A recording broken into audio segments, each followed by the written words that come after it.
We'll reconvene the meeting. Updated apologies from Councillor Ryan for the first part of the meeting. He's off on council business, but is definitely going to be back for some items. Do we have any other further apologies? I think we've still got an upstanding or an outstanding apology from Councillor Margaret from last time. I think. Any other apologies? Great. All right, we'll crack through. Now, just regards the agenda, for your information, councillors, there's been some updates to some reports on the Christian school item, and I believe there's going to be an updated one on the other item in PX as well. So if you could refresh your feeds, there is some updated information there. One came through on Friday, I think was the latest one. So if you just make sure that you're looking at the very latest one, you'll be up to speed. But we are still in the open at this point, and yes, that's about it. Our next Chair, just a point on that updated report. Does that report replace completely that earlier report? Correct. So there's updated so information. We ignore the first report. Yes. And so it's on page 92 of your public excluded agenda. I saw that come through and I've read it. Yeah. Great. Thanks, Rob. All right. So we'll roar on. We've got two items remaining in the public, and thank you, Stephen Penrusco, for waiting for the entire weekend before you came in to give us your update. I've been here with you. I know. We've got a couple of questions over here. Yeah, just a question, Chair, with regard to item 10, the endowment decision. Were we revisiting that at this morning's meeting? Not today, no. No, I think that was... Come back to council. Yeah. Yeah, come back to council. Very good. Thanks very much. Cool. Any other questions? Morning, Mayor Paula. All right. So we'd like to invite Stephen Penrusco up now for item number 11, which is the Library Strategic Plan Update. So you'll be aware that the library has a 10-year plan, like we do, and they are halfway through the plan and starting to look at their next one. And so this is an update on how far they've got through. Welcome to people in Zoom as well. I've got Mango Tapora on Zoom. I haven't seen Councillor O'Leary at this point. I've just texted her to see if she's coming along. So, right. So Stephen, the floor is yours. Welcome. Tēnā koutou e tēnei ahi ahi. Chair Mark, councillors and Māngai Māori. I'm pleased to be presenting this paper to you today, highlighting how the libraries are tracking against our strategic plan.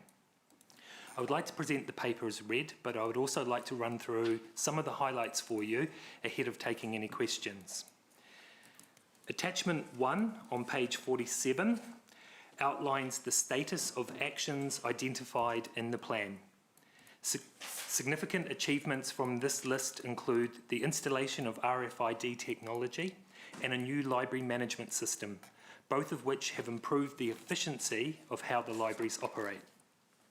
The diverse needs of our communities are being met through outcomes such as increased e-content, the digitisation of heritage items, the provision of a makerspace, and lifelong learning programming. Staff are realising opportunities to enhance the library's bicultural commitment through meaningful engagement with thought around identity and making our spaces and collections more accessible to all. Staff continue to identify and act on any opportunities not specifically outlined in the plan, but that align with the strategic objectives, developing libraries as community hubs and places for creativity, literacy and learning. The most notable of these opportunities are 3 fixed-term roles funded by National Library to support post-COVID community recovery, with a focus on digital literacy, job support and accessibility. We will be using these roles to assess and understand the needs of our communities in such areas as Enderley, Fairfield, Glenview and Norton. Then develop and deliver programs that meet these community specific needs. This opportunity afforded to libraries is the equivalent of the library sector shovel-ready projects. The strategic plan, which is currently 6 years old, is scheduled to be reviewed and a new plan written in 2023, in time for the next LTP. Ngā mihi nui. I'm happy to take any questions. Thanks, Stephen, and please, first of all, pass our regards on to your team and thank them for such a great job that they're doing. So you've got some new positions there at the moment. You've got some extra positions. Do you want to just give us some details on those? There. Sure. So these roles were made available through funding from National Library and funding from central government. During times of hardship, such as what COVID has presented the community, libraries really step up and fill a role within society. So this was great that central government recognised this. We've been successful in securing 3 roles on an 18-month contract. And our intention is to get out into the community in the first 3 to 6 months and find out what it is the community needs and then develop the programming to respond to that rather than just trying to guess what they want. Right, great stuff. More questions, but I'll leave members first. Yeah, Councillor Gallagher. First, the issue of digitisation, do I raise that through the GM report? Because that's going to the audit and risks.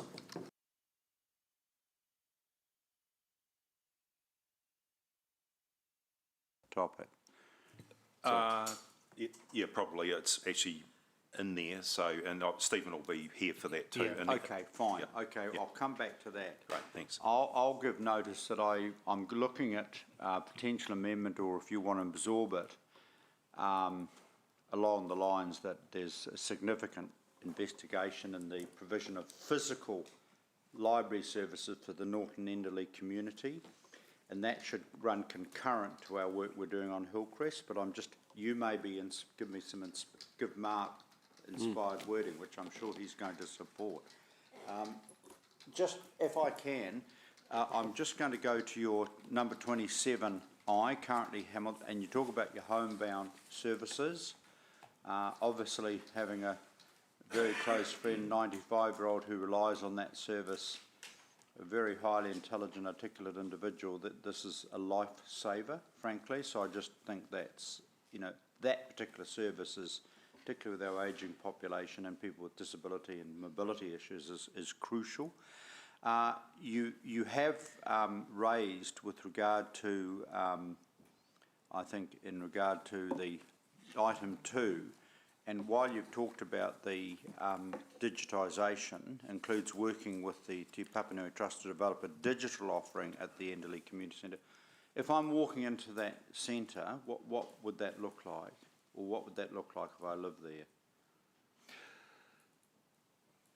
What we are hoping is to create the ability, digital in so much as access to digital technologies. So maybe having an extension of our free Wi-Fi network and or equipment there. How that is administered is what the staff need to work out. So rather than provide a library physical books, maybe there are other services that libraries offer that we could take to the community. If we're looking, I think, and the late Sue Scott pointed this out, if we're looking at, she did the circle of Hamilton, and we did the circles, and then suddenly we found out Norton is, and it was so many kilometres away from a library. Norton and Enderley were the 2 areas that sort of fell through the gaps. What would you suggest might be a good idea to, for example, start discussions with the Enderley community and the Norton Crawshaw community, perhaps to look at ideas for how those circles may be closed up? Now, maybe a mobile library that attaches itself to the Western Community Centre, the Enderley Community Centre, or it may be down the track in terms of bricks and mortar. It may be a room, it may be some attachment or existing room within those.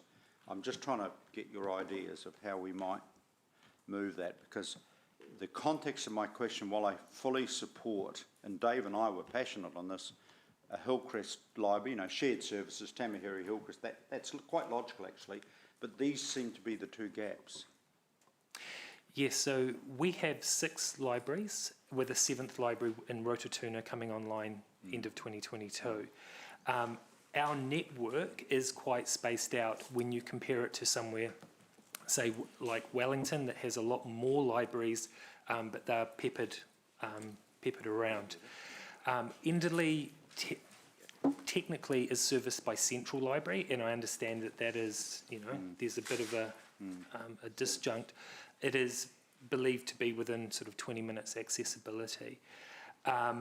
Over in Norton, there's there's Dinsdale and St Andrews, but the northwest is an area that we need to look to invest in.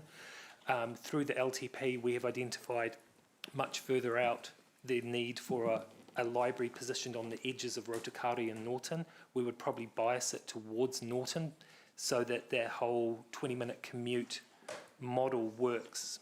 Yeah.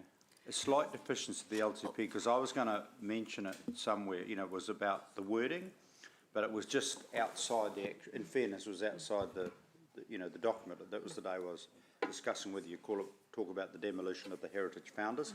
So, but that was just outside the thing. So if this committee were minded, what would be the most realistic kind of amendment that the chair could move to attach to his motion? And then that's my last question. It's just coming to you, hand delivered. Staff report back on the possible opportunities to provide physical library services to the Norton Indian communities by the August 2021 Community Committee. I will give a notice of motion. Thank you. That could be given to governance. I've actually come up with some really good wording. Who was the second? I'm amazed at my own brilliance. Thank you. Kesh No, will that's second fine. that. Thank you. So Kesh will be seconding that brilliantly worded. I think our GM just earned his. Yeah. All good. There's also chocolate under your pillow. So right. Yeah. Okay. Is it all for you, Martin? No, thank you. Thank you for your forbearance. My pleasure. Manga Ollie. Thanks, Chair Mark and Stephen. Thanks for your report. Further, I think it's already been touched on, but just point 23 when you talked about the reach out to these communities of high social economic deprivation. Really just keen to see what that looks like over time, and that it develops some really tangible results for those communities. I think just trying to recall back working with the late Kevin Lawson when he was at Crawshaw School. Yes. That there's a vague memory that council may actually had an arrangement with that school to create a library space there. So maybe that's something worth investigating in terms of our footprint going forward. I know when we had staff there, at that stage the school was really open to something being on site. Now that was many years ago now. Just looking at point 33, talk about they do the comparison between there's comparison there of cost effectiveness, and that's the term that you use. It seems when benchmarked against other libraries, we are very cost effective, or are we not actually funding libraries enough? I guess if I'm trying to dance around, but that's really the question that I've got is, I understand cost effective, but are we underfunding libraries essentially in the city? That's the question I've got. No, we've got plenty, thanks.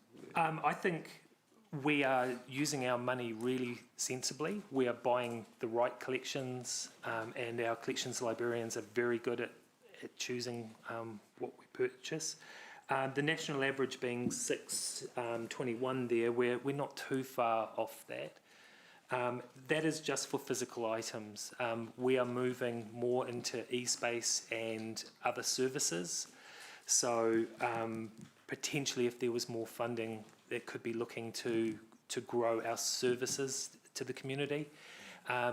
You talked about opportunities with schools. We've identified that as well. You would have heard last week Western Community Centre talked about the library bringing a program to them, and I see that's a space that we're very good at, and we can lean into and grow more. It's not that we own the after school programs per se, but we can support that through once a week, once a fortnight type taking a program out. Good, thank you. I don't know if you saw the article in the Waikato Times. There's a comment from a fella saying, he goes to the Chartwell Library, and if he wants, he orders a book, and they bloody well get it. You see that? It was, wow, cool. Councillor Dave. With that introduction, you put me right off my stride. Was it that easy? I won't encourage you, though. Also looking at point 33, just checking, Stephen, that's just the expenditure on books, e-books and books. Yes. Okay, so is there comparative figures with the expenditure on, say, buildings and outreach services across libraries as well? Could, you know, if we were doing a more holistic overview of what's available and where gaps are, you might want that as well, might you not?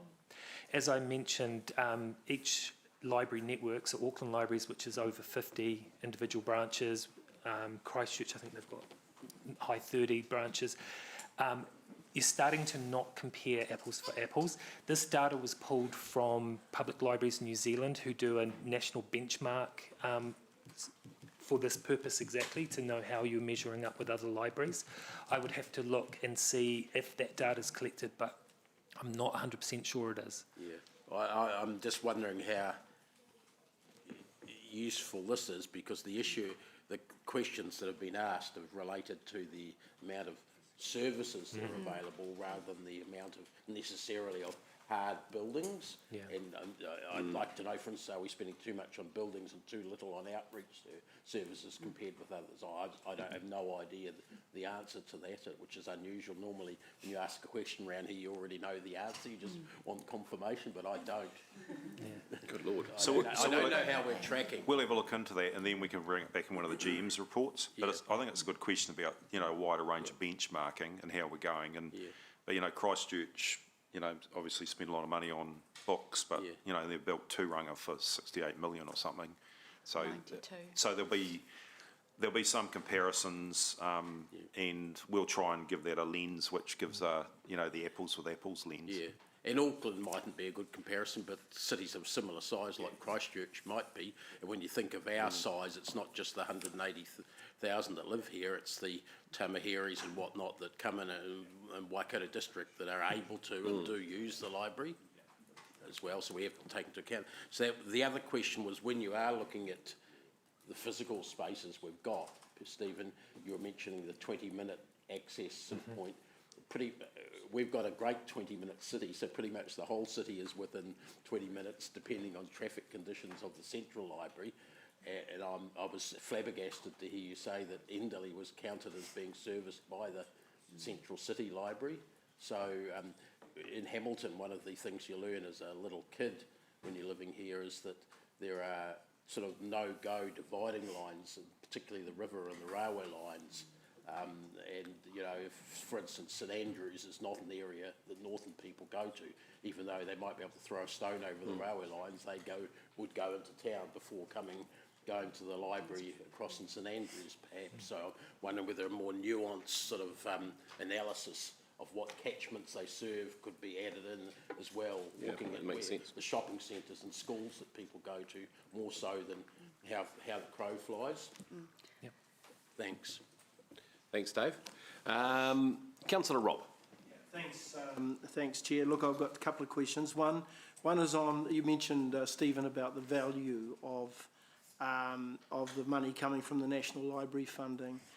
Nowhere in the report does it mention what that value is, whether it's in kind or by way of a cash grant. Are you able to tell us the value of and probably add into that the central government, because you mentioned central government of funding, and I'm not sure whether that's separate to the National Library or part of what the National Library are funding? Yeah. So we got 2 different grants from National Library through their COVID relief. The first was relief on subscriptions to National Library services, totalling 250,000 over 2 years. So that's 125 per year. That is our Kotoi subscription and the Epic database subscriptions. Then we had 3 roles fully funded. 3 full-time employees full-time FTEs. For up to 2 years. I'm not 100% sure on, because of the way the contract timing fell, it may be closer to 18 months, but it's up to 2 years, fully funded, 3 roles. Right, okay. And is that likely to be ongoing? Do you think that what is kind of intended by the National Library / central government is that there's a continuing, or is it just related to COVID? It was a finite fund of 60 million for the entire public okay. library sector. Okay, My understanding is that will end. okay. Yeah. Okay, and second question, it just kind of follows on from Councillor Dave about, you know, the use of library facilities. With the technology, is there a way that we could utilise some of our library services through the community houses? You know, we looked at in the earlier report on Thursday, wasn't it? No, Thursday, yeah, Yes. about where the community houses are dotted around the city, and in some of those deprived, economically deprived areas, there's more community houses there. And I'm not suggesting we shift shelves of books out to those community centres, but is there a way that we could utilise the physical facilities that are there in those community houses with some library services? Yeah, absolutely. I think there's programming, as we've talked about, so that could be some of our STEM learning from the makerspace brought out to the community. There is the potential of taking physical books out. I believe there's potential, and I spoke with this earlier with Councillor Gallagher, around APNK, that's the free Wi-Fi. Now, there's been mention of a library book bus. We have looked at that. Book buses are very cost prohibitive to set up and then cost prohibitive to run. Both Selwyn and Upper Hutt libraries have recently taken on a book bus, and it is different to the book buses that we remember as children. They are technology hubs, so they have Wi-Fi, so they'll park up at the Endley Hall or wherever, and they're able to beam the Wi-Fi to the whole car park, as well as providing terminals. They do include books. It's the full range of library, and I just wonder if there's a smarter way that we could achieve that outcome without it requiring a whole bus. Yeah, so that could be part of your strategic plan then, is what you could deliver and utilise those community houses. Absolutely. As a physical base perhaps, rather than buying a bus. Yes. Yep, okay, thank you, Chair. Thank you, Rob. Good line of questioning. Councillor Mack, now this questioning order I've got, just to let you all know, Maxine, Sarah, Paula and Tupora, that's in the order of appearance. So, Councillor Maxine. Thank you, thanks Stephen, and awesome work for you and your staff, and great to see all of those achieved on the attachment 1. I've got a couple of questions. The first is with regard to our He Paul Manawa order hearings and engagement that we had last week. One of the presenters talked about the use of our libraries to educate the public on cultural competencies, and I see that your staff are being getting some PD around it, and that's really helpful. Do you see that as being something that the library network might be able to develop further in order to support that education going out to our community? Yeah, absolutely. So through our lifelong learning programming, we identify both needs in the community and things that we would like to showcase. So I believe once the staff have the confidence in that bicultural space, then we could be helping bring facilitators in and using the libraries as forums and education spaces to promote. Yeah, that'll be a topic that will need exploring further, and you know the other events that we have coming up this week that helps to talk about Māori representation, etc. Thank you for that.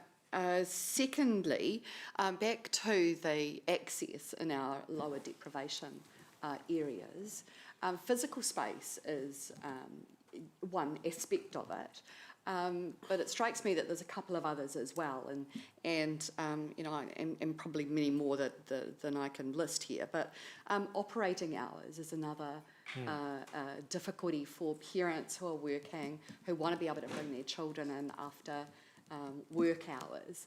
Has there been some thinking about how the service might be able to expand hours and offer opportunity for that? Yeah, so we are in the process of preparing a report, I believe, to come to Community Committee in a few months' time, around how we might look to adjust our existing hours to best suit the needs of the community. And the brief that we're working to is to stay within the exact levels of service we have. But it may be using more weekend time because we know that people want to use the libraries in the weekends. And maybe forego a couple of late nights at Central to offset that. So staff are in the process of preparing that paper for this committee. Okay, and then the second part really about access is often with regard to fees and charges, and that if people have been already burned, I guess, then they're less likely to return or come back. How much impact do you think that fees and charges have on people? And when I spoke to one of your staff at the Hillcrest Library, they referred me to a wonderful TED talk by is it? I think Dawn. the question's been asked. Yeah. Yeah. So that discussed some of that. Is that something that can be? Sure. So there are studies that show that overdue fees are known to basically turn customers off to library. So, particularly in lower socioeconomic areas, some parents will not sign their children up to the library for the fear that they might be fined for an overdue item. Other people, when they get stung with an overdue, disengage with the library. That's exactly the opposite of what we want. So I know the TED talk you're referring to, and it cites studies where by removing fines, your engagement with the community climbs. You get more use of the library, you get more users. So it is a model that internationally is becoming more favourable. You will have seen the Auckland libraries have just announced that they're going fines free. And there are at least half a dozen libraries that are going fines free through this LTP season. A lot of those libraries started by being fine free for children in the first instance to make libraries more accessible to children. So we are planning through the fees and charges for the next annual plan to propose that we are fine free for children on children's items. That would be towards the goal of being fine free eventually. Last year, the libraries raised $77,000 through overdue fines. So if we were to turn that off, that would be $77,000 revenue that would cease. But the benefit potentially outweighs that. Yeah, good. Oh, excellent answers. Thank you very much, Stephen. Thank you, Maxine. Councillor Sarah. Thank you, Chair Mark. And thank you, Stephen. I was just interested in the whole discussion that Maungai Oli started around benchmarking against other cities. And I also thought the financial measure wasn't so enlightening compared to, say, some other potential measures. How do we compare in terms of accessibility to libraries, as an example? Looking at, for example, Enderley, it's probably a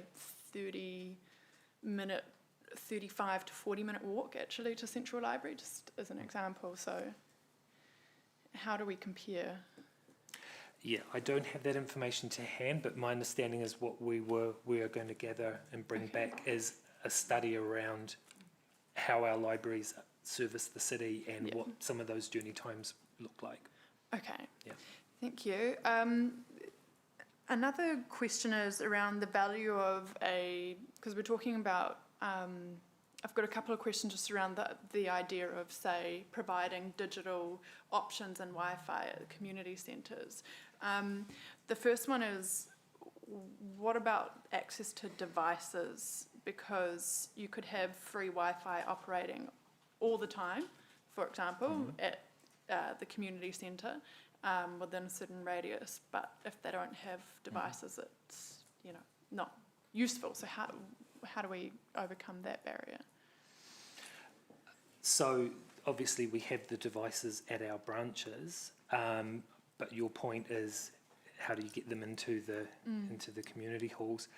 Our stats are showing that 1/3 of Wi-Fi connections in libraries are using library devices, so 2/3 of connections are people with their own devices.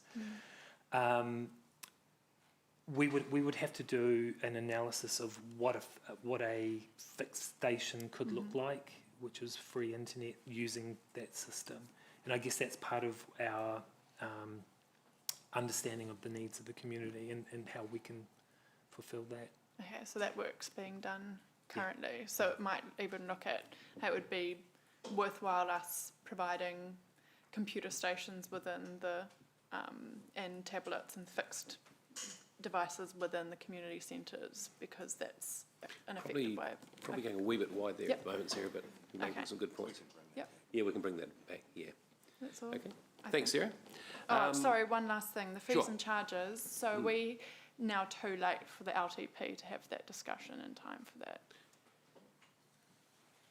I think, Rebecca, we're still reviewing fees and charges, is that correct? That's come back to council as part of the 10-year plan? Yeah, so, we're currently compiling our final list of fees and charges for your consideration, and they'll come back, I believe, in March to council. In March, okay. Oh, sorry, May. May, yeah. I was like thinking, oh, that's already. May.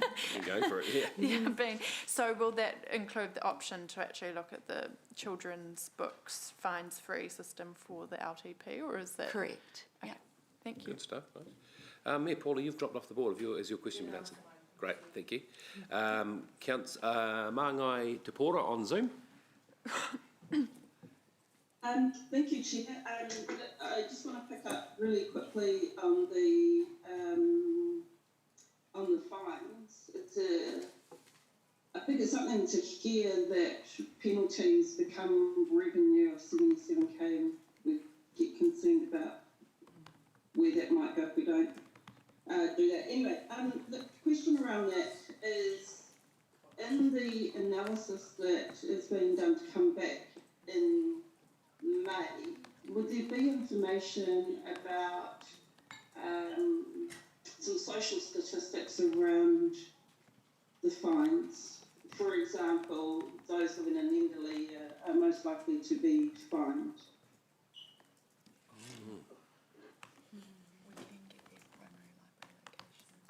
Yeah, so we're able to pull data on where fines have been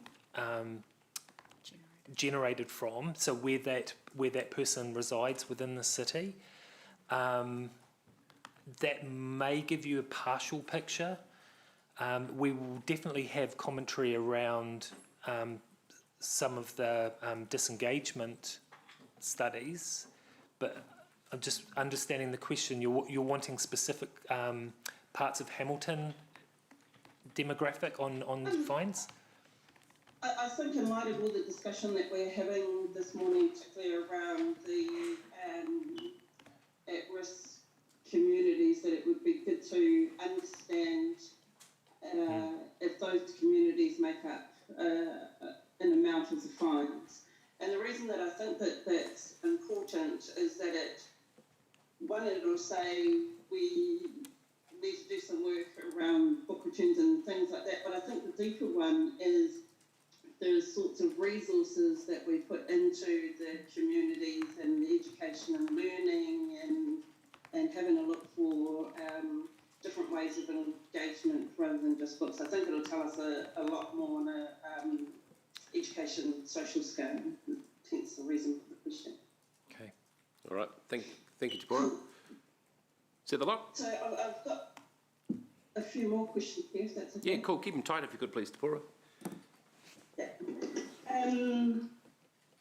The relationship with Waikato Tainui, the Endowment College with Mana Whenua, and I mean outside of Thorpe, with Ngāti Wairere and Ngāti Mātanga, how is that and what's happening there? There's a few commentaries on Thorpe, but nothing a bit more deeper into the iwi Mana Whenua relationship. So in our heritage collection, we are joint kaitiaki of several collections with different iwi around the region, and and as a result, we have a good working relationship with them. I'm just trying to think.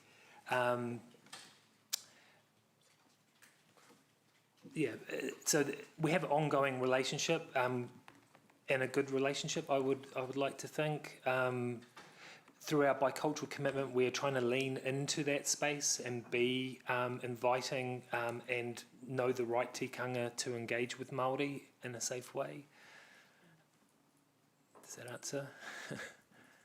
Okay, so if I can just extend on that one a little bit more, it might be something that comes back in future hui, but it'd be good to understand the role that the library sees themselves playing in Te Paumanaora across the history, the unity, the prosperity, and how parts of the strategic plan will contribute to that. Each of those things, or collectively. Yeah, again, I would refer to our Heritage and Archives collection, where we are well placed to help support schools and other groups, iwi, around understanding Hamilton's history. That is the Māori history as well as colonial history. We do a lot around whakapapa and helping connect individuals through our resources at the library. So, yeah. Thank you. Thanks, Chair. Got it, Te Pora, thank you. Now, Councillor Gallagher, I believe you're... I'm just going to move the amendment when you're ready. Yeah, fantastic. I'll go one more question from Mayor Southgate. Thank you. Just picking up on that last thread about about fines, but going on further and asking in terms of usage of the library, that's the data you're going to bring us in the round, not just who gets the fines, but who's attending the library, where are they attending the library? Because I'd be interested to know what pockets of the community we're not adequately reaching. Because I think there's some that are regular library goers, but how do we reach into those other pockets? So that's what the next part of the work will do. Yes, yeah, we'll give you the picture that we can find. So libraries are not just about lending books, which is our active membership, but it's also about access to the free internet service, which we have a different data set around. Then we have people that come and use the library but don't necessarily register, they don't pop up as a statistic through any other service. So we have a broad range of connection points with our community, but there's no one measure that captures that. So we'll try and pull all of that together to give you a picture of how the city is using us. One of the key things around the partnership roles is to find out who our non-users are, and I think it'll be quite telling if you look at somewhere like Enderley, who is not using us, or how much of that community are not using us, because other than, yes, there are fines held within Enderley, but those are active library users, so they probably know the rules of engagement, so to speak. It's the ones who don't use us that we'd love to find out more about. And that I'm also interested in those other services through you, Mr. Chair. So who is attending the school holiday programs, the reading sessions, the sing-alongs, all those fabulous things I've been part of in the past. I'd be interested in that. And the room on the library where people can make things with the plastic printer and all of that kind of thing. Makerspace. Makerspace. Thank you. I just couldn't bring it to the top of my mind. Makerspace. I'd be interested to see who's having access to that, or are schools uptaking on what schools have most connect with us. Those kind of questions are interesting to me. Thank you, Mr. Chair. No problem at all. Thank you. Go ahead, Maxine. Yeah. Thank you. It's just raised the question in my head, and Māngai Ollie touched on it just before with regard to partnerships and our collaboration with other parts of our community. Rob talked about the community houses, but around most of our corners is a local school. And how are we collaborating and engaging with those schools, and is that a part of our future planning in order to be able to fill some of the gaps that are quite obvious? Yeah.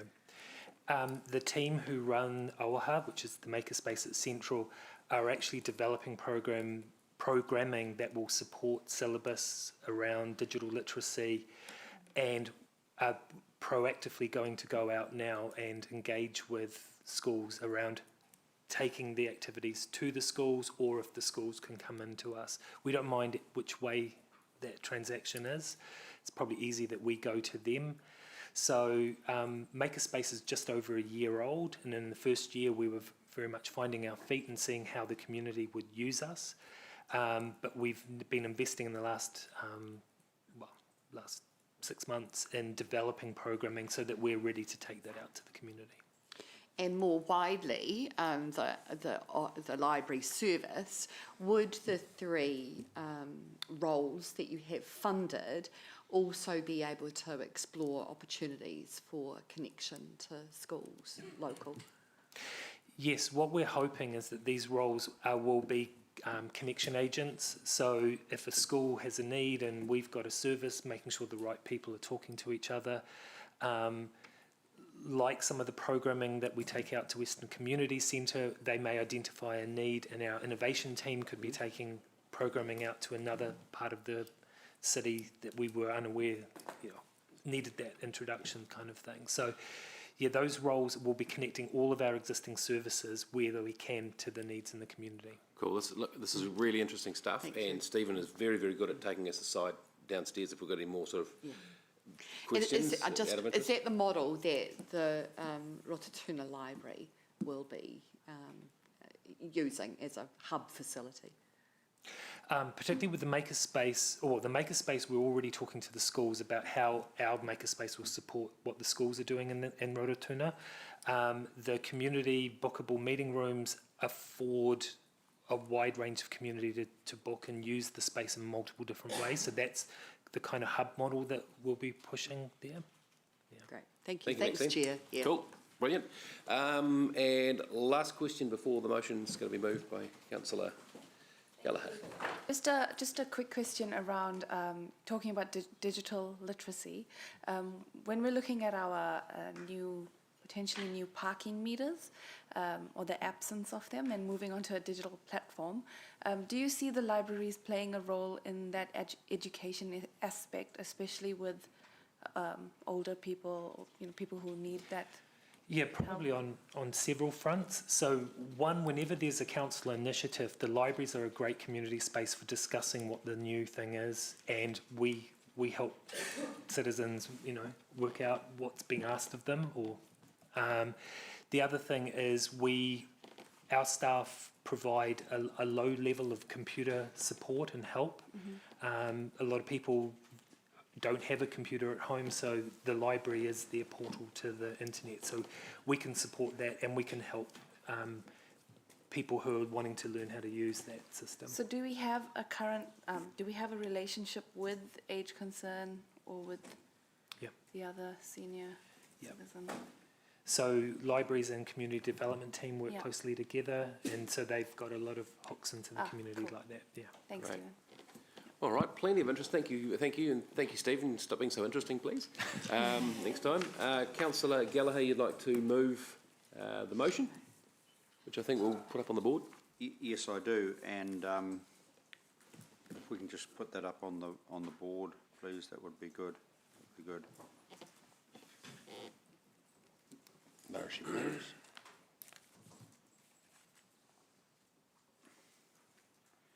And I'm reminded today that I think this very excellent report, if I may say, builds on the incredible work of the late Sue Scott, our city librarian. Martin, I'll call for debate first.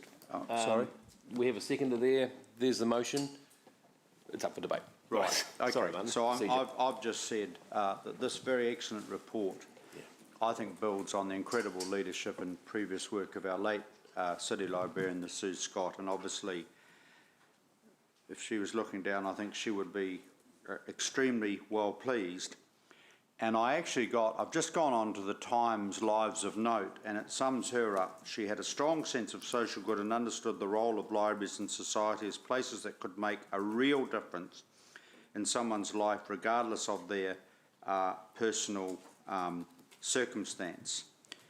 And I'm quoting Helen Packey at Sue's funeral. Sue taught us that literacy is not just about books, it's about language and people and connections. So that's why I'm particularly keen, in terms of item B, is to drill down on communities that I suspect we can't do enough for, and we should be doing a whole lot of things for. And of course, Sue sort of taught me about the different models, you know, and you've got the American model where you apparently drive to the suburban library, whereas the UK model traditionally has been, you know, the walk to, the beating heart of a community. And I think it's just so crucial that we capture that. One of the things I just want to acknowledge with Sue's incredible work at Waitakere, which I saw some of the examples, did a visit, can't, you know, encourage colleagues enough to get in the bus or go in the car or the cycling up, whatever, and see that in Christchurch is an incredible example. One example is the shared school, secondary school and community library. It was a shared premises. And then the other example was an incredible community hub model in Christchurch, which I think Rotatuna may be very much quite close to. So there are lots of ways that we could say to achieve some outcomes. So I can't speak strongly enough at the opportunity that we must take to ensure that we provide that whole library service and its incredible depth and opportunities to change people's lives literally to all of our city. And I'm just aware very much that I think that the Enderley area, Fairfield and the Norton Corshore area is geographically an area where we should be doing some work. Also, I think there's an incredible opportunity to build on the work of the two community houses in those two neighbourhoods. But without further ado, I think this is an excellent report. And obviously, as I intimated, I'm extremely delighted that you have built on the incredible work of our late City Librarian, Sue Scott. Thank you, Councillor Martin. Mayor Southgate. Thank you. I'm a great fan of the libraries in all ways, and they do reach many people in many ways. I think people are sometimes think the libraries are about books, but they're around so much more. Because of course, don't forget on the top floor of this library in the central city, we have all our historic archives that are so very important to maintaining history.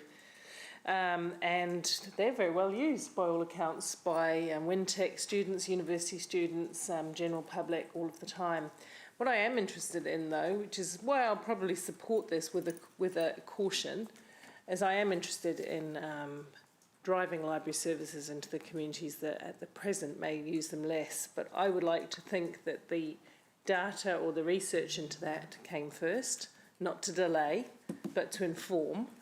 We're doing quite a lot of work, as you know, Chair Bunting and Councillor Cash, on the Enderley community in particular, as a sort of project that we can use to inform other areas. And so I would like to see this sit in with all the rest of the work that we're doing around recreational space, Te Papanui, Te Kohau Health, Kāinga Ora, and all of those other partners that we've brought to the table recently to revitalise Enderley and some of our lower socioeconomic areas of Hamilton, which is important to me. So this is just one bit in that work, in my view. It must come together. All of those things must come to build a strong community in the right way, in the right phasing, in the right time. And so just with that caution, I support the amendment, particularly because, Kesh, I know you're familiar with that work and you know how much we want to have an overall wrap round, so I appreciate that. Thank you for putting it up, Martin and Kesh. Thank you to our library staff who actually, believe it or not, when you talk about physical books, played such a crucial role during COVID lockdown. So they had book readings for children and programs and all kinds of digital things going on. And but the public still like a place to go because there were queues massive queues as soon as the library got open, and then of course we had to phase people in so many at a time, and people were frustrated because they couldn't get to their favourite place. And I've had people in the community really, really distressed when they can't get to their local library because they feel disconnected from that wider world that libraries brings you to. And the staff have been excellent and done lots of bespoke activities. So in that respect, thank you to the staff, thank you for the motion. I'll vote in support. Thank you, Mayor Southgate. Councillor Dave. Thanks, Bunty. A big change in this discussion from discussions we used to have up until about 4 years ago, which were primarily about reducing the numbers of libraries, reducing the hours of libraries, cutting back book purchases and things like that. That was the sort of discussion we used to have, particularly when a certain former member was around the council table, but he wasn't the only one pushing some of them. I love this sort of discussion about how we can improve access to libraries, expand the use of them and things like that. It's a sea change as far as I'm concerned, so that's excellent. I think it's also really good that Councillor Gallagher has raised the issues about Norton, and you and the Deputy Chair, Mr Chairman, have raised the issues about Enderley. I think the gaps in our physical presentation of library service are there, and I like some of the ideas I'm hearing in this report from Stephen, etc., about how we might start addressing them. Libraries aren't just about bricks and mortars, they're collection points, they're centres for the communities to meet and engage. They don't have to be in our own buildings, they could be in someone else's building or on someone else's vehicle. There's lots of different ways that it could be done, and I think in terms of presenting the council to the community and having the community engage with us, they're one of the best ways that we could do that. While people can send us an email and a submission, they'd much rather have the opportunity to talk to someone from council, I believe, or someone that's representing council in a particular area, and this gives us plenty of opportunities in that. With you, a few years ago, I went down to see the library that Martin was mentioning, Hallswell. It wasn't just a library, it was a community meeting centre, it was a pool entry, it was a cafe, it was where you paid your dog licence, and it was the hub and centre of that whole new community there. And I think I could see people travelling not just from that little suburb but from surrounding areas to that as well. Perhaps we could co-locate some pools next to them and help the engagement there. The last thing I'd say, to comment on Martin's talking about, in the USA they drive to libraries, in the UK they walk to them. They're still both bricks and mortar. Let's have a New Zealand way where you might cycle to the library, or the library might cycle to you, for instance, or some other. There's other means. Let's not be constrained by the ways of delivering library in the small L sense rather than the big L sense, library services to the community. Let's think of a New Zealand way, and it doesn't matter to me whether Christchurch have 50 and we have 5. How many people do we reach with our service? That's the bigger question for me. Really good. Thank you, Councillor Dave. Councillor Rob. Yeah, thanks, Chair. Look, I remember perhaps in the last term or the previous term, and I think it may have been the same councillor that Councillor Dave was talking about, sending an article to Rebecca, which I'd sourced from the UK, about how the trend back to written books, back to books, was increasing there and worldwide, as opposed to the growth that had happened in online services. So I'm pleased today that we've got that report. I guess if I had a query, a criticism around the motion, and while I support the need to assist Norton and Enderley, also raise that, you know, there's Rotokauri, there's Rototuna and Flagstaff, who are due to get a community hub, but have been many, many years without any library services close by. And there's also Peacock developing. And I think we need to be focusing just not on those two areas, but perhaps citywide, in terms of how we can get those library services closer to the people. And the people are not only those who might be economically deprived, but there's also older groups who have physical disabilities in getting into libraries.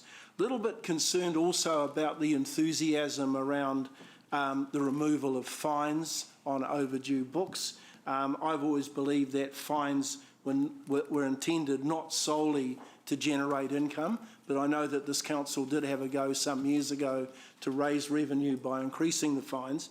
But I think that the fines are intended to be to promote some degree of fairness to other residents so that there is a timely return of books, particularly those that are popular books. So I cannot see why we might be, and not necessarily today, but certainly in the fees and charges that we'll be looking at next month, why we would be promoting a benefit to a certain group who might either be dilatory or selfish in not attending to the timely return of library books so that others can use them. Thank you. Thank you. Okay, thank you. Deputy Mayor Taylor. Mr. Chair, look, I wholeheartedly support Councillor Gallagher's motion. I agree with a desire to look at another library in the northwest, and particularly with the growth of Rotokauri. I think there's potential to service Norton and Rotokauri. I was in Dinsdale Library Saturday morning, which is a bit of a routine for us, and as always I was struck by what a popular place it was. A lot of people there, car park was full, and it's a nice place to be. Staff are brilliant, and the technology is really good too. So, and elected members may remember at our Lake session pre-LTP, I was really keen to push the Hillcrest Library expansion ahead too. I'm very pro getting the libraries going. I also quite like, I think Councillor Thompson brought it up initially, the idea of looking closely at suspending fines. I'd like to have a closer look at that. I think I accept what Councillor Pascoe's saying about the loss of income, but I also think there may be a bigger picture there. So I'll be keen to have a look at that and think about that in coming months. Thank you. Cheers, Jeff. Councillor Sarah. Thank you. I would also be supporting the motion, and there's already been a lot of good words said around libraries. Just to add to the significance of this motion, if you are in Enderley, it's a 41-minute walk, according to Google Maps, into the Central City Library. It's a 34-minute walk to Chartwell. If you're in Norton, it's a 28-minute walk to Dinsdale, 58 minutes to St Andrews, and an hour into your Central. So you're about a half an hour away walk, or more than a half an hour away walk if you're in Enderley. So we have to ask, are we really making these places accessible when people we don't have travel options necessarily that are realistic for people to get to these places. The other thing I just want to comment on is how amazing it is to see libraries continue to evolve. The Wiggle and Rhyme program, we're sending Leo, well, my mum's taking Leo to that tomorrow, and that's exciting. We've got the creative spaces. We provide a place for people to connect to the Wi-Fi and internet, which is more and more critical these days. We provide a place for people just to relax, or a social space, and in our Central Library in particular, it's a bit of a place of refuge for some people. So it's really important, I think, that we continue to expand our view of the libraries and to see their value. So thank you for all of your good work. And I also look forward to a discussion around fees and charges. Councillor Rob, your comments around people who bring books back late. I think there's often multiple reasons why someone might bring it back late, but there could be other ways to actually encourage those people to bring them back on time, and ensure that we're not closing people off to the use of libraries. So I'd really like to see evidence around that, and what effect it might have, and what ways there are to still encourage people to be diligent in returning their books. Thank you. Thank you, Sarah. Councillor Kish. Thank you. I just want to start by talking about a conversation we had with Stephen recently, and it was a study, international study, that shows improved literacy is directly correlated to reduction in crime, an increase in employment, and an increase in better health outcomes. So when we're talking about libraries and literacy, it's so much more than just the library that we're talking about. We're talking about meeting a whole range of well-beings that literacy is connected to. And if we're trying to have a strong city as a whole, it's important to address the gaps and our weakest links, to try to empower those communities to reach their full potential. So I'm quite heartened by the conversations that we're having, and I see a lot of good things coming in the next few months. I'm also it's quite cool and exciting to see the evolving purpose of libraries, from where it started, when I was a kid to now, and how different that is. Very excited to have been part of the group who worked on the Rototuna library design. That design's amazing, and it serves so many purposes to that community, and they're all just hanging out for it to be built and ready to go. The one thing that I don't envy your team working around is the mass of students who will descend upon that library every afternoon when you've got 3,000 to 4,000 students within that little radius. So good luck with that. In terms of Enderley, we've talked a lot about it, and like Mayor Paula said, we've come to a point where it's a massive jigsaw puzzle, if you like, and we're trying to get all these pieces to fit together and the timing right, and get those right conversations going to get to our end point of having that community own that space. And last but not least, I just want to say thank you to Stephen. Mark and I met with him a few weeks ago, and his enthusiasm and his passion for libraries is contagious. And thank you, Stephen, for everything that you're doing, and we're looking forward to seeing that strategy come back. Thank you, Kish. We've got Councillor Tapora, then Councillor Maxine, then I'll have a crack. So, Councillor Tapora, beg your pardon, Margaret Tapora. I'll get it. Yeah, no, Freudian slip. Okay. In a few years back in Morrinsville, the library there had a program where they had these little cards, and the kids would come in, borrow books, and when they returned the books, they would get a little stamp on this card. And if they read 10 books and brought them back, then they got, I think they got a free mini pizza. And so it encouraged kids to read more, but also return the books, which is a really good initiative. Might go so far to get books back to our libraries. I'm in support of the amendment, and I wanted to acknowledge our councillors today, because I think what I'm bearing witness to, not that the discussion around the libraries is a new one, but last week we had community come in and talk about their needs and talk about libraries, and here we are almost a week, short of a week later, and our councillors bringing these discussions to the forefront. So I hope that our community is watching and knowing that the council has been proactive on these things. Just the digital resourcing and encouraging our team to look more into a wee bit more than free Wi-Fi, because the communities require more resources to be able to carry something like free Wi-Fi through. We need to also look at the accessibility and the different scales that can happen on. Thank you, Chair. Cool, thank you, Mayor Tapora. Right, moving on to Joking. Councillor Maxine. Thank you. Fine words from my colleagues, so I won't repeat those.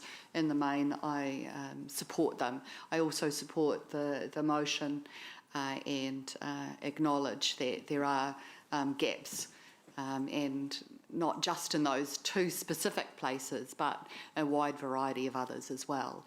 That we have opportunities with partnership through our community houses, through our schools, and that those opportunities from the answers today are taken up wherever possible, and I'm really encouraged by that. Also encouraged by the development of our libraries and the responsiveness to community need. Certainly in being able to use libraries in a much more creative way. It's very exciting. I sat with a sewing machine at one point in our makerspace, and that's pretty cool access for whānau and community to be able to get to. The other thing that I do want to mention is the participation that libraries and our staff take on when we ask them to take ideas and issues of the day out to our community. The opportunity that they have there to educate, to break down some of the myths and to have those courageous conversations and invite engagement from the community is a very powerful tool for us as a council, and something that I'm really happy to see the fruits of. Whenever we put together a strategy or a proposal for community engagement, the first place it goes out to is our libraries in a printed format, and our staff are taking on that responsibility on our behalf. So I'd say thank you, and there's more of that happening these days than ever before, if the responses that we're receiving are anything to go by. More than 1,000 in the He Po Manawa order, and I understand that we're up to almost 3,000 in our long-term plan feedback. So that's fantastic, and thanks for the great work. Kia ora. Kia ora. Thank you, Maxine. Just before I write a reply from Councillor Gallagher, I'll just look through and lob in a couple of things. Thank you for the excellent points and the great creativity with which you're approaching this normal run-of-the-mill item that I would imagine in previous terms would have just been, yes, thank you, are libraries a good thing or not? So it's really great to see us all digging in. I fully respect Councillor Rob's point about the fines. Let's just not get ourselves all carried away because they did it in England and there was some great result. This needs to be a fully fledged report with costs and benefits about that. That is not an insignificant sum. That would be costing us money, and I liked what Tapora said about the pizzas or the incentives, because they're, having been a student myself, I've been guilty of hopping towns rather than paying library fines, and that way you came up here. yeah, so far they haven't caught me, but it's a very real point you make, Councillor Rob, and I'm with him on that one. Just a point of order there, my emphasis in my debate was not on retaining the fines as a revenue earner. I was really looking at it being the reverse of that, and that is providing an incentive to get the books back on time so someone else could use them. So just the point's on accuracy? Well, yeah, on accuracy, okay, yeah. Thank you. In terms of that emphasis, yeah. Noted. Thank you. All right, I'll cut you some slack on that one. But really great creativity coming in. I loved what Councillor Dave was saying about potential book bikes, going out to places. The e-tech that Councillor Kesh brought up with before. Sarah, you need to be careful, I think, with that argument. Sorry, Councillor Thompson, you need to be careful with that argument about walking to libraries, because walking from Councillor Rob's place to Chartwell is an hour 12 using the same method, and an hour 45 to his nearest. Yeah, of course. That's right. 3 hours. But that will be rectified, so we need to look at more than just geographical boundaries to libraries, but your point was well made, I thought. Yes. I share in what Councillor Kesh said about just the great work you're doing. You are contagious. You've obviously seen the effect you've had on the room here, so thank you for the great work. We're really looking forward to seeing what the new strategic plan comes, and the future ain't what it used to be, so we're very, very excited. So after that jumbled speech, I'll pass over to Councillor Gallagher for right of reply. Obviously, I joined with everyone in acknowledging the great ongoing work and vision of the Libraries team. The late Sue Scott gave me another piece of advice politically, and it came when in a previous council many years ago, there was even a debate starting to emerge as to whether we would keep the Hillcrest Library, right? It was killed very quickly because here's the news, a political no-go area is to close a local library, all right? So there's a bit of friendly political advice. I think the contributions today have been really great, but, and I don't want this to sound patronising at all, the contribution of Councillor Thompson, Naidu Rolfe and Councillor Van Oosten reminds me, because these are the three, dare I say it, brand new councillors.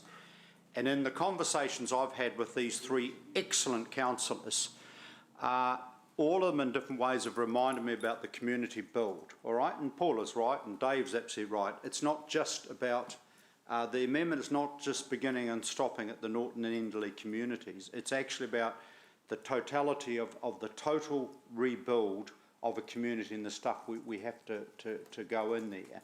And I am so grateful for those brand new councillors for their incredible contribution to that community debate, and they are incredible advocates, you know, in this area. And Sarah said it all well. Yep, a lot of people you assume might drive, right? But if you're a one-car family, all right, and it maybe just be that how it shakes is that you're the mum looking after children, then those walking times, 41, 34, 28, 58 minutes, come a reality, or there's a bus service, and how friendly is that bus service? So this is very much around social justice, around outreach, and around the total sort of community connectedness. And obviously, as Sarah said to me, you know, what are we doing around the nice streets, the cycleways, the trees in the streets, the role of other agencies in terms of housing. I'm going to be asking questions of Lance around the Richmond Park School development area. So this is but part of, you know, a whole integrated process. And thank goodness we have Sarah, Kesh and Maxine to remind me again and to give me renewed passion for these issues, because your contribution has been great. And you see, I'm ashamed to say I'm probably used to driving around a bit too much. And Sarah says it all when she just did a simple thing on going on Google. And when you're a home alone mum, that may be your reality around how far is the walk or where's the nearest bus stop. So thank you so much. And, you know, dare I say it, full steam ahead. And as I said before, I just can't thank the Libraries team enough for their vision. Thank you. Thank you all for your contributions on that. So we have a motion. It's presented by Councillor Gallagher, seconded by Councillor Kesh. So we'll do this by a show of hands, I think, team. Those in favour of the motion, including on Zoom. Do we have... Oh, you can see Tapora? Good. Yep. Mayor Paula, are you in? Yep. Motion is carried unanimously. Carried unanimously. Well done. Right, now, just a couple of updates. I omitted to mention Councillor Ewan as well, council business at this point. We haven't heard from Councillor O'Leary yet.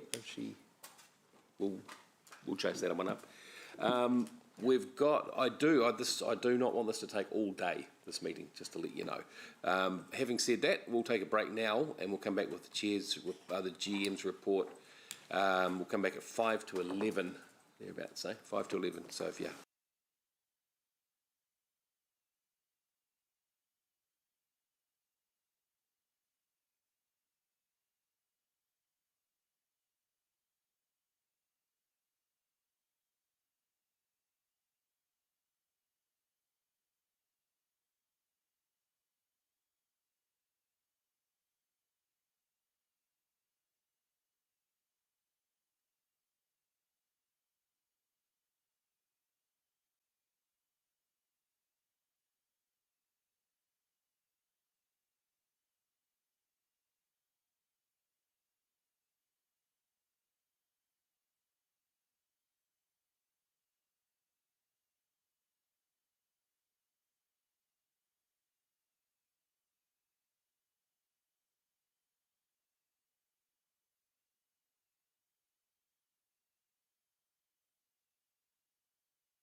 12:30, yep, sure. At one point, that wasn't going to be an issue.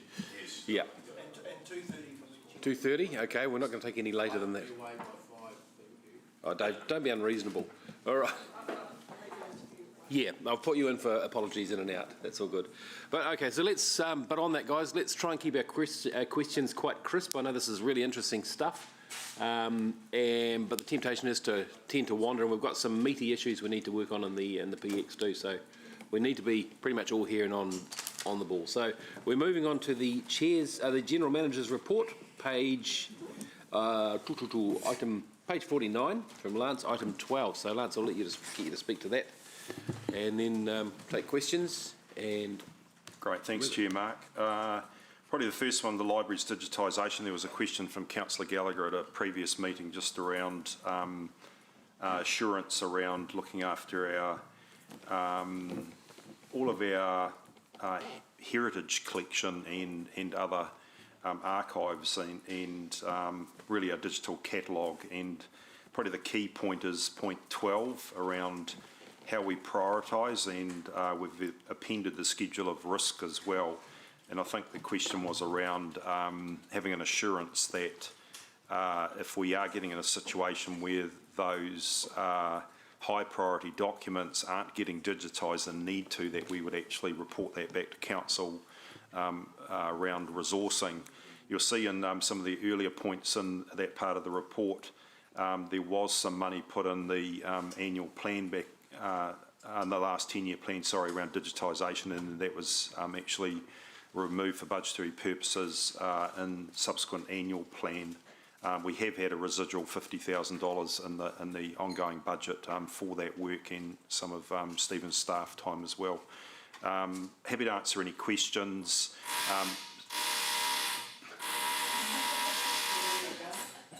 It's normally a leaf blower. So maybe if someone wants to jump outside and tell the mem with a drill to... Tell me use the door like everybody else. Yeah. All right. Okay, so should we take questions on that item first? Well, if we have questions on the digitisation.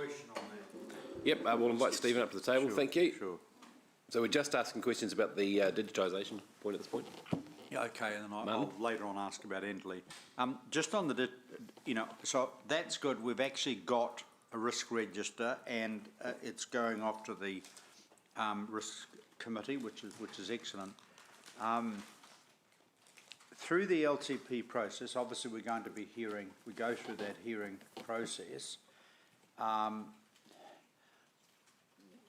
guess to Lance, what is the mechanism where we can actually have a look, when we come back and start putting the final budget together, I just need a lot of assurance that the quantum there is not exposing us to undue risk. And for example, what would a plus 100,000 plus 50k over 3 years mean, that kind of stuff. And I just want a bit of guidance as to, we're not dealing with the ideal, all right? I totally get that. But I'm just trying to think, how does risk starting to, for X dollars, where does risk, what is the quantum of risk that starts to be reduced? Got that question, thank you. So I think the key thing, Stephen, is the $50,000, is that addressing the risks we have around some of those sensitive items, and then if we had another $100,000, how much would it reduce that risk further? So in the first instance, I can assure elected members that there are no heritage collections at risk of deterioration through neglect of any kind. The second point, or to your point around digitisation, the 50,000 budget that we have each year is enough to address the high needs items that would be good to get digitised through that priority schedule. In preparing the report for the GM, we didn't do a cost analysis, but we can provide you with that of what additional money, how much more collections we could digitise, but I believe the risk is mitigated through the existing 50,000 and the assurance that our collections are well looked after. So any additional money would accelerate the digitisation, which unlocks accessibility and use and digitally preserving. Yes. I mean, I don't want to, it's kind of, we're dealing with, in relative terms, not big sums to deal with a not ideal situation, but perhaps if the GM could reassure me when this matter comes back to the LTP, what I would want to see is what the current quantum means, what would a plus 50, which means is 100 a year, etc. What would that look like, and then budget impacts, because it just and I know we're dealing with an unideal, but it may very well be for a plus 50 that the actual return is very significant for the quantum of money used. So we can get that back. So we'll get that information together, so when we come back to the 10-year plan deliberations, we'll have that information there. Yeah. Thank you, Martin. No more questions on that, so we'll move on to welcoming communities. I think this has pretty much been covered in your chair's report and some of the discussion during Andy's item the other day, so I'd probably just move on to the matters of cultural significance unless there's any particular questions on it. Any questions on welcoming communities? Nope. Great, magnificent. And then Joe was here. Joe's here just to talk about the matters of cultural significance. Essentially, this was the work program we had around these different streams of work. Essentially, with He Paumana o Ora, the public consultation taking a little bit longer than what we expected, then we're actually saying we just wanted to make sure that you had oversight and of the need to actually just formally move the work program, which we originally had timeframes which aren't being met now because of He Paumana o Ora being a little bit later. It's sort of been alluded to in previous reports. We just thought we needed to just let you know what the timeframes are on these other bits of work, just in line with He Paumana o Ora.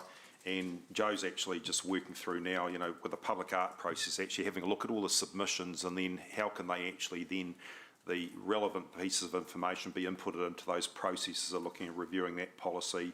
And also Sandra Murray's working on the naming of streets, open spaces and facilities policy as well. So just so that you've got some overview of that. Okay. So what you're saying is pretty much the order stays the same, but it all moves back a month. So.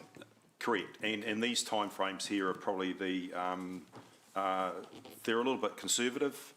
We just want to make sure that we didn't overpromise and underdeliver. All right. And just on the public art process, if you have questions, organisations can still, if they come forward with a public art proposal, they can still actually have those worked on by the team under the current policy.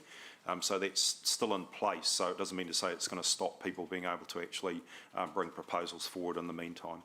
Cool. Quick question, Councillor Gallagher, then Deputy Mayor. Richmond Park, so you might want to take the Deputy Mayor, his is to do with the item that's just been discussed. Yep, okay, all right. Deputy Mayor Taylor. Thank you, Mr. Chair. Look, it's just on the Captain Hamilton statue, which obviously is a contentious issue.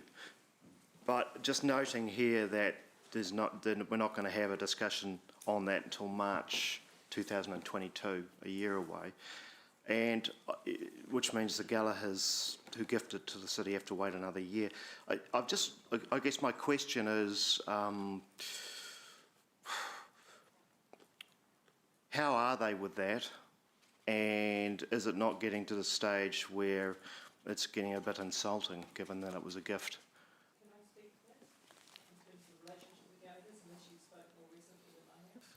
No, I think you'd probably be a bit more up to date than myself. Okay, Paula. Is that all right, Mr. Chair? Absolutely. Thank you. No, they're not. They're not concerned. I've been in regular contact with them, Jeff, around this. They understand, as others in the community do, that we are in a He Paumana o Ora process. We've only just had the hearings. We haven't had any debate or deliberations on that yet. When the strategy is bedded in, then we will turn our attention to the actions that are within that strategy, and some of them are to do with cultural offence and history and public art and statues and all kinds of other issues, as you know, sit within that strategy. So Council will turn its attention then to what we see as the priority actions, And I have no doubt that Captain Hamilton will be one of those. But meantime, I have kept regularly in contact with the Gallagher's. And they're comfortable at this point. Pardon? And they're comfortable at this point. Yeah, look, probably both different members of the family feel slightly differently on that, but they're sitting comfortably with the fact that it's in safe storage at the moment, and that a community-based conversation will be had at the right time to deal with it. Okay.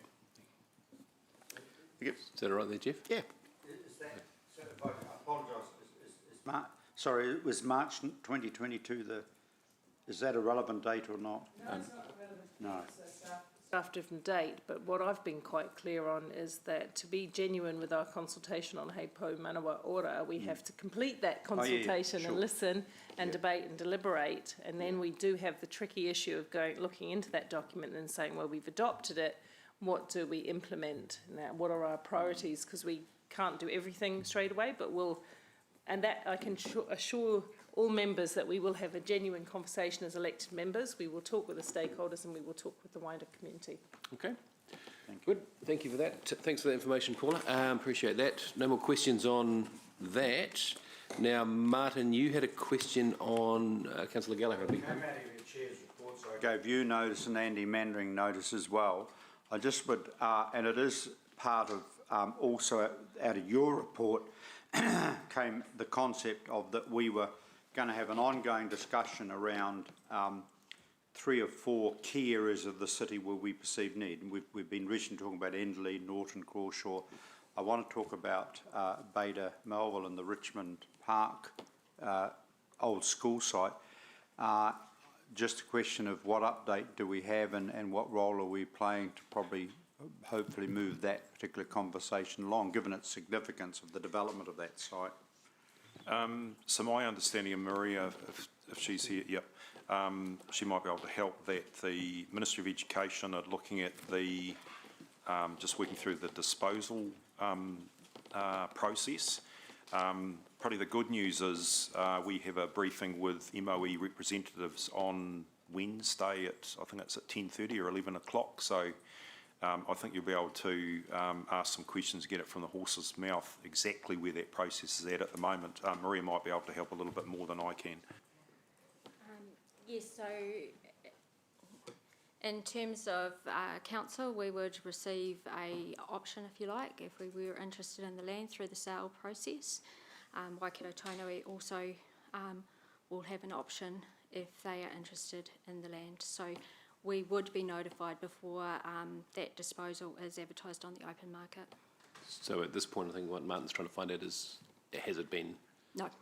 Nothing's been on. So I think I mean, obviously give the MOE pre-notice, because I want it to be taken in a degree of my unit. Obviously, first rights of refusal, and just what I'm wanting is you know, what is the, you know, the thought process, and what is ours, given that, for example, you've got the school field, you had an old hall there, which was a green space, and this is where the micro detail of a high need community comes. So that site, whether it's for future housing development or whatever, the green space component becomes important. So I just don't want us to be sort of a recipient just of information. I want us to be at the table. I'm sure my good colleague Councillor McPherson may have some relevant, precise follow-up questions on that. So for those reasons, Councillor Martin, the Leanne's representative who's tasked with seeing the disposal of land through, has approached us, and I was at that meeting, and we have expressed an interest. We have said that there is definitely political interest in that piece of land, and we would like to be in the picture, in the mix. Thank you. Thank you, Councillor Martin. Councillor Dave? Yeah, look, correct me if I'm wrong, but I was led to believe at the last meeting that we had of the councillors representing that area with staff and others that, and this was back in the last council, that Tainui had a precinct plan for that, for the Richmond Park School, and that they were looking to take it on, and it included some social housing. So is that not happening now? What do you know about that, Marie? So our conversation, I did say to the Lands representative that should Tainui have an interest, that council wouldn't want to be stepping on that interest, for want of a better term. I'm asking a bit more than that. But have you I'm seen saying, a what's plan? our intelligence on what's happening? I can't add anything to that conversation, sorry. We can find out, and then we'll circulate something That to would be let the handy members. before we go into the meeting with On them, Wednesday. so we Yeah, so don't we'll make step some- into an area Yeah. that may have already had work done. We'll The other aspect of that relates to the hall that Councillor Gallagher briefly mentioned. This council put cash into that hall, $40,000 back in the year 2001-ish, something like that. I don't know whether there are any conditions relating to that, but I do know that subsequent to the school being collapsed by the Ministry of Education without any consultation with the community or council, but that was normal back then. I'm hoping they're different now. Subsequent to that, the Te Whare Kokonga, the Melville Community House, literally across the road there, managed the hiring of the hall. Now, again, I don't know where that's gone to, other than the fact I think it's died. It doesn't happen anymore, but that was a community facility that was quite useful, regardless of whether there was a school there or not. So on top of the green space issue, there's the actual community facility issue. So we've got to drag a lot of information out before our meeting on Wednesday. I think it's a very good point, mate. Thanks. All right. I mean, obviously, even if we don't become the ultimate purchasers of the land, I just want to know professionally, and we're talking about the green space community facility, community build, obviously acknowledge the work of Holly Snape as the chair of the community club and others. Do we have are we developing some clear sort of outcomes that we want to negotiate and see in that regard? Say, for example, give you an example, Melville Primary School, school fields fenced off. I think we've got an opportunity to negotiate with them one day about how that might look on a weekend with proper protection of the buildings. But it just seems to me that the worry I have is I'm not sure how proactive we are, you know what I mean, around that table. In other words, this is an area in the of very high need in my view, and what objectives we have to come out of this exercise. Obviously housing is crucial, of course, and obviously partnership with Tainui, for example, is crucial. So is yes, Councillor Gallagher, there's work being done on the community facilities plan, if you like, or strategies. Yeah. And that will be with us in time for the long-term plan. Great. And have some options together That for you. would be good. Yeah, All right. I think we'll draw that line to a close. Thank you for that. I think you've done really well. All right. Well, look, no more questions. So I will move the staff recommendation, which is that we receive the report, approve the updated timeline, approve the deferral of the arts policy to work in with the sensitive, etc., and note the risk to the digitisation. Note the update, note staff update with reference to the Richmond Park school site. I think we'll take it. Are you happy with that to be minuted? So Yep. it's a minute notice. Yep, absolutely. Is that okay with you? Ollie seconding. Okay, is there any debate?